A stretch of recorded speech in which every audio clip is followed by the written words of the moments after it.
action. Hello, today we're going to plant some allium bulbs. I've got myself a good container that's nice and deep, because bear in mind I want to plant this 3 times its depth down. So 1, 2, 3. Okay, that's where it's going. So you need to make sure that you've got at least, I would say, 1 inch or so underneath for the roots when you're planting an allium bulb. Deeper the better, really. Lots of drainage, and I'm not going to bother to cover the holes there, even though there's quite a lot and they're quite big, because I'm using quite a fibrous compost. So this is a peat-free multi-purpose compost, but it's very fibrous, very woody. You could use bulb fibre, which is great, but it is a bit more expensive than multi-purpose, so this is the most economical route.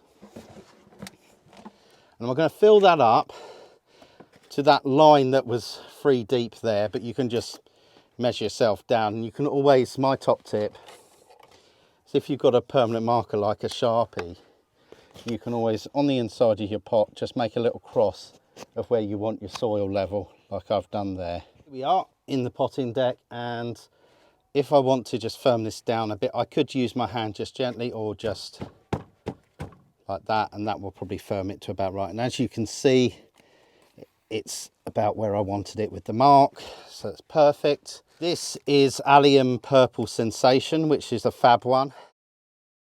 And what I'm doing is I'm just placing them in, and I'm looking for pointy end to be up. That's where the leaves will come through. The roots, quite often you'll see roots on alliums, which is quite handy. They're the fibrous things on the bottom. They're usually on a bit of a flat plate, so that will obviously go on the bottom there.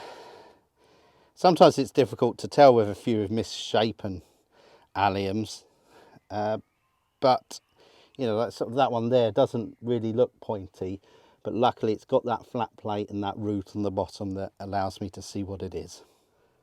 So before I put my mesh in, I'm just going to put a layer of compost. And because I want the option of overplanting these, I need to make sure that my mesh is at a decent depth.